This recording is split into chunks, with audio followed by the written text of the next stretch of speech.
Hey, it's time for another edition of the Cseekly Recap. I'm your host Csomm, and I'm here to go a bit deeper into the topics that I've covered in my shorts. The footage behind is from the game Assassin's Creed 4 Black Flag. Let's get the show on the road. The first topic that sparked my curiosity this week is all about Subnautica 2. Unknown Worlds Entertainment says Subnautica 2 will continue the series' no-killing philosophy despite player requests for weapons and combat. Instead of turning players into unstoppable predators, the studio wants Subnautica to remain focused on survival, tension, and learning to coexist with the creatures around you. Some people love the immersion and fear this creates, while others think the game needs proper combat options. You know, the whole Subnautica experience for me was all about the fear of unknown and the inability to fully control your environment. And that particular setting makes you, a bit cautious. You kinda think before you act because you never know what's going to strike from the depths of the ocean. I reckon that feeling is primal because every single time I went for a swim after playing Subnautica, there was some kind of a creepy, crawly feeling back in my brain. And it was never pleasant, but your mind is always telling you, it's okay, nothing bad is gonna happen, but you cannot shake that feeling. And I reckon just because of that whole sentiment, this is what made Subnautica great. Yeah, you have the crafting and base creating and survival and all that stuff, but that feeling that I described, I think that's the most important thing. Now, people say the lore explanation why there aren't any guns in the game is dumb, and we definitely can talk about that, why it makes sense or why it doesn't make sense. But to be honest, that never really bothered me that much. When I was playing the game, the whole idea was to escape the planet while trying to survive in a hostile environment. And that's basically what I had in mind. And some people say for the Subnautica 2, give me knife, the thermal knife, and stasis rifle, and I will conquer the world. To me, however, I never really used stasis rifle that much. Even though it's a very OP weapon, but I could never fit it in my playstyle. The knife, however, was a really good addition, especially the thermal version, because I could just cook the fish on the spot and eat them as I please. But that also got sidelined a bit when I managed to make Cyclops and make it in my personal mobile base, considering the fact that I have all those growing beds and I could grow as many melons as I could, and that's basically what was my main sustenance. So I suppose the lack of any weapons that we have in Subnautica 2 now, it's not bothering me that much, but for people who are heavily using or maybe abusing that system, I can kinda understand where the frustration is coming from. And I have been reading online the opinions of people, the players, but also on one of my Instagram reels about the no weapon situation, and it's kind of, interesting to see how people think. To be honest, I wasn't even aware this was a huge problem, but my Instagram reel got around 50,000 views, so I reckon, stuff is serious. And as I was reading the comments, I reckon the main issue is that the game is still in a very, very early access state, and they're still trying to figure out how stuff operates. And the main problem that I can identify at the moment is that the creatures are too aggressive and they're just attacking you left, right, and center. And naturally, what people want to do, they want to remove that particular variable because it kinda gets annoying. And I completely understand that. But again, that's not the core issue, the lack of weapons. It's just that the creatures are overtuned. And once again, one of the reasons that I really don't want to engage with the early access that much is because of these problems, and it's gonna sour my experience, and then what's going to happen, I would probably start hating on the game, which I don't really want to. Okay, hating is a bit too hard of a word, but I would say that I would definitely dislike it to a point that I wouldn't like to interact with it anymore. So essentially the best thing that you can do right now is just stop playing the game if you don't like the whole creature situation, or soldier through it until the developers kinda fix the whole creature aggression situation, which I have been reading, they are aware of the problem. It's just a matter of when it's going to happen, when's the fix going to land. And more importantly, how the fix is going to transpire on the whole game, or their vision of the game, what they really wanna relay to people. And then when we get the full version, you're basically going to see whether or not the whole criticism was justified or it was just a thing at the present moment with creature aggression being overtuned. So once again, it's not a finished product. We don't really know what they have more for us in store and whether or not that's going to clash with the vision. Now, don't get me wrong, the whole vision situation can go out of control sometimes. I mean, check Path of Exile 2 and their vision. But who knows, I'm keeping my mind open to all the changes that might happen in the future. And perhaps they are going to give us some kind of a non-lethal tool in order to deal with the creature aggression. I don't know, maybe there's going to be some kind of a gun, but when you shoot a creature, it kind of pacifies them, so that helps. Or maybe they're just going to go super wild and just make a shrink ray. I don't know, I'm just throwing ideas as I'm thinking about the whole how to save the problem situation. But overall, I would say that we really need to let them develop the game properly, and then after a couple of months, maybe even a year, it might be much clearer to see what exactly they wanted to do with the setting they have in store. Other than that, again, game is in that particular state that everything can change relatively fast. So for me, I would reserve my opinion after 6 months, maybe a year, to see what kind of state the game is going to be in and how will that reflect to your overall experience.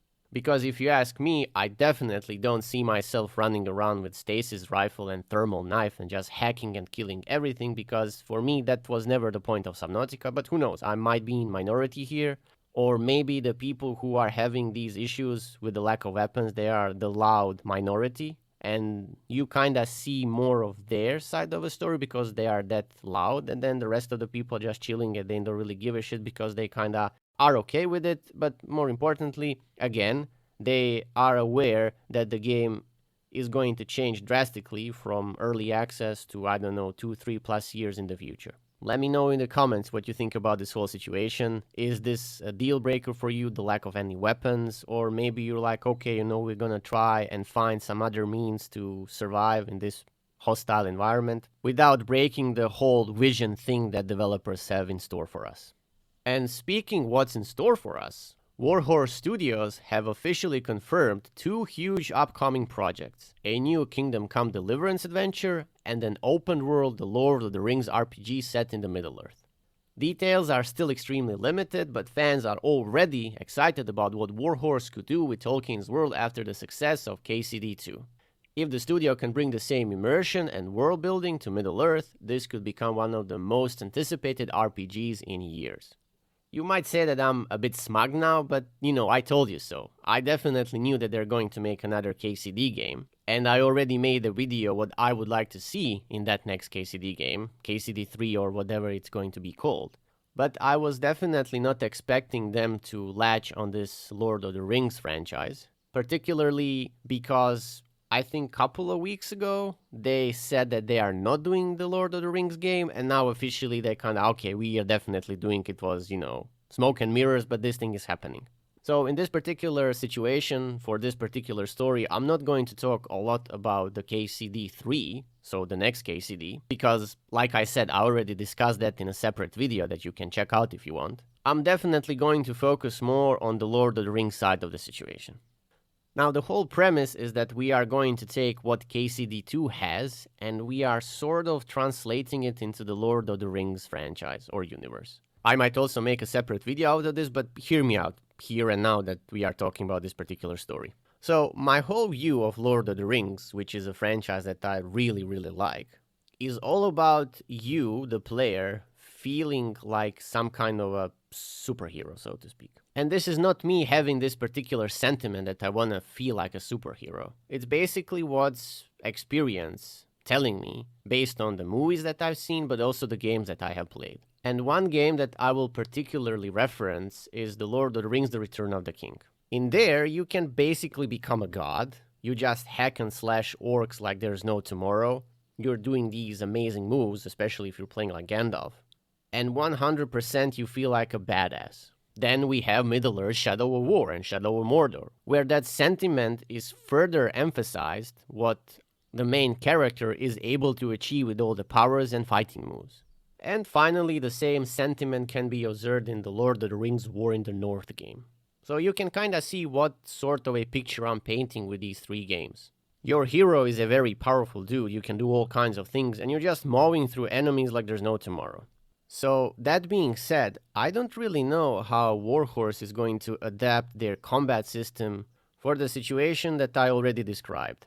Because, as we know, the combat system in KCD is definitely not mega fast, It's very technical in terms that you need to know how to use the weapon in order to circumvent enemy block, parries, dodges, that stuff, which is kinda normal in a medieval setting. And that might be a problem because Lord of the Rings, in terms of combat, is set in a medieval setting with all the swords and shields and whatnot. But because it also has a fantasy component, I don't think that shit is gonna fly really good. Because remember, pacing in the KCD games is a bit slow, and that works really well. But for the Lord of the Rings setting, it needs to be faster. So I wouldn't be surprised if they sacrifice certain technicalities in the combat system in order to facilitate the fantasy that we are kinda used to. Now, I might be wrong 100% about this whole situation, and people will have no trouble fighting, 3, 4 armored orcs using the same principles like you have in KCD, but I would say that kinda feels off to me. I don't know why, maybe because we were conditioned with all these games to always lean towards a faster pace. And let's not forget that the bloody elves can mow down a company of orcs like, it's so fucking easy for them. So my main curiosity comes from the fact how the combat system is going to be adapted in the Lord of the Rings game. As far as the other RPG elements are concerned, I don't really have a problem with them because, again, they're not combat. You can make potions, you can pick herbs, you can do bartering, trading, weapon making, all that stuff. It's all nice and fine. But those would classify, as far as I'm concerned, as a secondary elements that are kinda complementing the story and, of course, combat.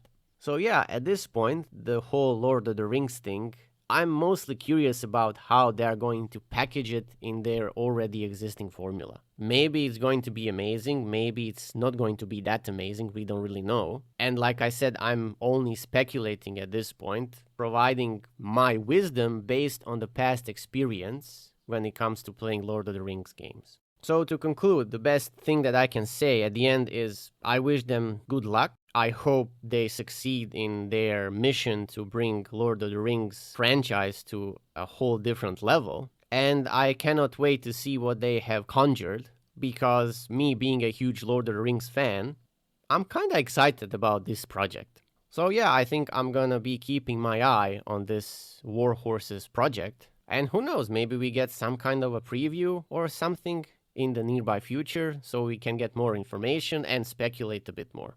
Because let me tell you, this is a lot of fun for me. I love talking about these things, what might happen, what if, what would I like to see in the game. So yeah, we are definitely in for a ride. I can say that with 100% certainty. The final news that I covered this week is all about Ubisoft and Black Flag. The Black Flag Resynced director says modern audiences no longer care about Desmond Miles' story, which is why Black Flag Resynced is removing the original modern-day gameplay sections. Instead, they are focusing more heavily on Edward Kenway's pirate adventure while introducing optional what-if rifts tied to the newer Assassin's Creed storyline. I would say with 100% certainty, I think this is a good move. And given the fact that I have been replaying Black Flag in order to kinda get ready for my future review, comparison between the old game and the new one, I have witnessed myself just storming through the modern day sequences, that part of the story, because I literally don't give a fuck about it anymore. Even before I actually decided to replay Black Flag, I consciously said to myself that I'm really not interested in that modern day Abstergo entertainment bullshit. Because I know the story, it has already been said and done, Desmond is no longer with us, so what's the point? Not to mention, some sections of that game were really annoying when it comes to hacking stuff and collecting the stickers. But back in the day, it was interesting because it was giving you bits and pieces of lore, and we were still riding the Desmond wave, even though the guy got killed in Assassin's Creed 3. I don't know, I was secretly hoping that the person that was playing the game for us is going to join the Assassins, and we might get Desmond 2.0 because his memories are going to be influenced by Desmond's memories, because there's going to be some kind of bullshit where their genetic codes get intertwined and they can kind of exist together at the same time. But sadly, Ubisoft didn't really know what the fuck they're doing with the modern story, and they veered off in some weird fucking direction. I don't even know what they wanted to do. So the point I'm trying to make is, yes, we don't really need the modern story anymore, we just want to focus on the pirate stuff. And like I said, that's what I've been doing with replaying Black Flag. I was just pirating all over the fucking place, killing, murdering, pillaging, stealing, you name it, I did it. I suppose when I think about this a bit deeper, it kinda sucks for the newer generations that haven't been exposed to the whole Desmond Miles story. They might be missing out. But fortunately, you can still replay the original Black Flag. You can even go as back as playing Assassin's Creed 1 all the way to the Black Flag to see that particular arc. And maybe if you're a person that was never exposed to these things, you can kind of understand why everybody is so vivid about Desmond Miles and what actually his persona, or rather his character, meant for the franchise back in the day. I don't know, it could be this interesting blast from the past situation where you kind of get into the lore and figure stuff out, but then you might be disappointed to see what the modern stuff became with the newest editions of the Assassin's Creed games. Who knows, maybe it might be a bittersweet moment for some of you, I don't know. But for me, it certainly made no fucking sense in what direction the franchise went with the modern day stuff, so yeah. I suppose over time I just slowly but surely started ignoring that portion of the game, and I think Ubisoft kinda figured out the same. But they were still forcing it a bit, and for me it was just, I don't know, I just wanna play like the assassin person and all this modern day stuff. I don't care, just get away from me. I had my Desmond Miles boy. He did what needed to be done, and I'm happy with that. That being said, about digging up the past, we might revisit some older characters, namely Ezio Auditore. At least that's what the leaks are suggesting for the Assassin's Creed Hexe, since apparently the ancestor of the assassin woman that we are going to play with is going to be granddaughter of Ezio or some such thing, I don't really know. So who knows, maybe we will get something from that particular era, but I don't know, man. It's too early to say, these are only rumors. I'll believe it when I see it with my own eyes. So yeah, looking forward to see what they conjured with Assassin's Creed Black Flag Resynced, whether or not it's going to be good or bad.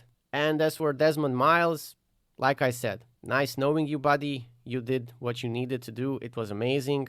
But that chapter is closed, and that's basically what I'm going to say about the whole situation. And this brings us to the end of the recap. That's pretty much it when it comes to the news that I covered this week. Thanks very much for watching, and as always, I encourage you to leave comments. I read all of them, and I'm very happy to interact there with you guys. And if you enjoy this content, consider liking it, maybe subscribing, for more discussions like this. And that's it from me, until the next one.